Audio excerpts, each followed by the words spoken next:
So you, I don't know how you ended up organizing a few cats, and I was one of them, to do an event at your high school that you teach at. Yeah.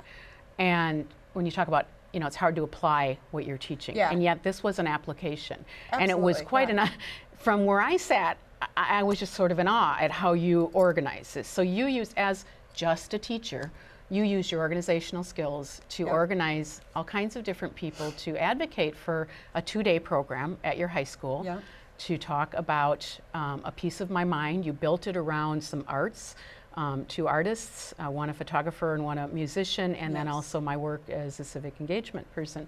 So where did that come from? Maybe I could recall, but you share that story. How did you? Well, I have known Heather Lynn, who is a performing, artist, poet, yes, and who does amazing work. And it's so much about community and bringing in community and movements together and peace and all of those wonderful values that I think get lost in the crazy world we live in. And she has a calling for that. And then I met John Noltner through Heather Lynn. She was working with him. He created a book called A Piece of My Mind. Which is display. A display, yes, which is wonderful. The concept was, what does the average person, and when I say average, maybe it's not even average, but different people with different experiences, how do they feel about peace? Yes, absolutely. And had this wonderful, wide gamut, a gentleman who was homeless, a nun from, I think, St. Kate's. The sisters. The sister. There were 4 of them. There's 4 sisters. There's 4 of them, and just this McDonald's sisters. Yes, I have to give them a plug because they're sort of icons. They are, and you don't want to. I mean, they're also powerhouses. So I always want to be nice to the nuns. Yes, absolutely. And they are powerhouses. They're powerhouses. It's cool. It's very cool. But my biggest thing is, I thought, how can this? I remember sitting at the opening of his book, and Heather Lynn was playing, and that's what drew me there. And I remember thinking, oh my gosh, there's got to be a way we can bring this in to schools, because this is such a base value that if we introduce these kids to this concept of peace, but you're talking peace in upper middle class. Yes, the idea conservative of a global, communities. Yes. This is where your high school, where you teach at, is again. It's somewhat like Lakeville, upper middle class, a leader in the state and education and in perhaps perceived wealth, if not real wealth. And so you're going to bring peace. Yes. I mean, which sometimes. Yeah. Well, and you know what goes with it? It's the globalness, if that's a word, of the world that these kids live in. So yes, they live in Eagan, Minnesota, or Lakeville, in this case, Eagan. But they have so many ways to connect globally, and the reality of their world is that is what it is about for them. And so to set that value and say, this is what we need to try to accomplish, even if they just heard it for that 45 minutes that we worked with them, that would help. And John's work, to give credit to John Noltner, is an amazing photographer. And what his work is, and Sigrid touched on this, but I want to give it a little bit more focus because I think it's powerful. It's a me-to-we type work that takes, he's interviewed all these different people, CEOs of large international companies, and homeless people, artists, people of all different faiths, atheists, non-faith, every different type of person you could possibly imagine. And he has put them together in a book, all of them talking in their own voice about how to make what they see as a piece of their mind, how they see peace as possible in a sense in the world. And so it's a powerful piece that reflects a reality, I'm guessing, that these students see. So some of them are children of CEOs, and some of them may be children in poverty, and some of them are this color, and some of them are that color, and right? Yeah, absolutely. Some are artists, some are, absolutely, financiers. It's all different. And the scope of peace isn't just peace in the Middle East, albeit very important, but it's also, individuals kind of talk about the idea of peace within themselves. And I remember one woman said, if you can't be peaceful here, you can't be peaceful out here.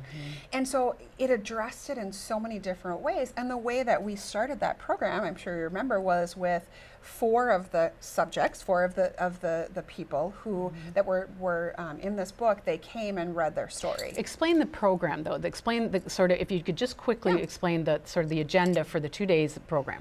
Well, we did a staff in service the day before. We had a staff day the day before, and then we took sophomores specifically into a program that would expose them to this artistry along with this broader concept of peace. Egan High School is amazing in terms of not only allowing people to bring their creativity like this, but also into these bigger community concepts. I mean, for a principal to accommodate a 2-day event with in one case for sophomores all day long, and she also was willing to take seniors out of classrooms for partial day, if I recall, or maybe even more. Probably partial day, but absolutely. I know they were doing volunteering and so forth. Yeah, they did a wonderful job with it. And took our entire faculty out of the classroom during the school year. For a day. I mean, it was amazing.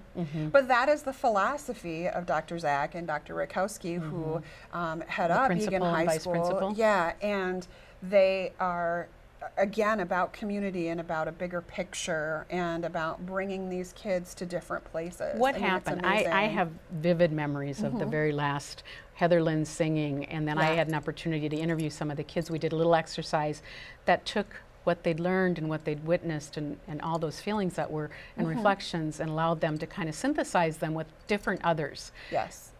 All in this huge lunchroom at their round tables. And I remember a couple people said to me, this is not going to work, and it worked. Yeah, it did work. And we brought, absolutely. And I think we invited kids up to stage and asked them to share their experience. And there was, I think all of us were a little anxious, how's that going to work out? And the list, or the line kept on getting longer. These were sophomores, sort of at the height of high school insecurity, with due respect to these great sophomores. None of us were on our strongest game when we were sophomores. I mean, you know, takes a little chutzpah to want to stand up in front of all of your peers as a high schooler. And I want to, you know, I was blown away. In fact, it gives me chills to even remember it. I remember one of the first couples, and they would come up in couples. They were asked to do some work with somebody very different as they could find in the classroom or in their group. And so one of the groups was a young woman, a student, sophomore, and what I would imagine was one of the big jocks. And she was perhaps more of a studious, more of an introverted child. And to hear him talk about how impressed he was, and to hear, I think one of them said, I don't think I ever would have talked to this person before. That was part of it. And I'm so glad I did. It blew us away, and there were many stories like that. There were, and that was an important part of it too, was to connect kids that would have never connected through this common value.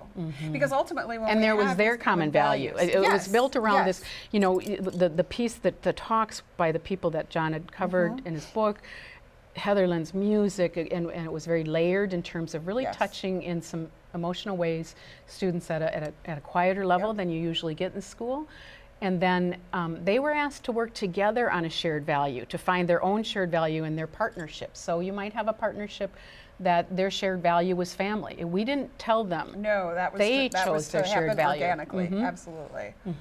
Because these kids have an amazing sense of who they are, and I mean, in years that are very tumultuous, right? I mean, like you said, though, you're not on your best game when you're 16 necessarily, but just this idea of being able to have these conversations and these thoughts was very cool. And I remember talking all of us about wanting to tap into that, making sure that kids were given credit, I suppose, for lack of a better word, because again, you know. We don't give kids credit necessarily. So I observed, and you always observe, this is perfectly fine, there's fears, will this work, and so forth. And so I remember hearing, and we also looked at that. And the teachers that were involved, they had some skepticism, some of them did. And tell me what your take is of that, and maybe even the outcomes after. I mean, those of us that came in left, you know, but I'd love to hear what you heard after, or what your observations are of the teachers or even the school since that event. The teachers were skeptical probably, but I think what happens with teachers so often is that when you bring a program like this in, and then you workshop them, for lack of a better when they better have so much, concept. they've got a lot of work on their plate already. That becomes not the event itself, but the time is frustrating, because the reality is that we don't get a lot of time. Everybody knows that about teachers. So it's not necessarily that teachers were like, oh, it's the timing factor. It's the inability to do something that's a little bit out of the box, because we're being pulled in so many directions. So that's really, I mean, if there was any discontent, that's and I think that's what I such had a typical heard too. frustration. Oh, absolutely. For sure, for teachers, probably more so than most people. Yes. But you know what I'm sure you've heard, we certainly hear is busyness. Oh, having so much, and it's a different world right now. We are busier. Yes. So, but somehow or another, your principal, you, and the teachers, in fact, themselves were able to find it somehow, the time, and make it useful. And you're saying it was not easy. It's not easy. No. But was it worthwhile? Absolutely, it was worthwhile. Okay. Absolutely. Egan is a very arts-oriented school, and so it was... Contrary to popular belief, because it's also great in athletics. Absolutely, and I'm glad you said that. They're wanting to balance. There's just talent I'm hearing everywhere. You say. Yes. But yeah, I mean, they're very supportive. It's probably a better way to put it. Very supportive. Wonderful. And that was exactly, it fit so nicely. And so there was a lot of positive reception as far as that was concerned. And the idea that these kids are exposed to things, because I think that's a point of pride at Egan, that we expose them to lots of different things. Dr. Rakowski and Dr. Zach have worked very hard at creating a very open culture that makes a big school a small school. I think that Dr. Zach would tell you that, and this is part of it, these common values and bringing kids together and taking time to allow a class, this 500 kids. 500 kids. Yeah, I think it's close to that. But it's a big, it's a good size class. Is the point. Class, this is not to allow them to come together with certain things, and they do that with each class. So I think that was received very, very well.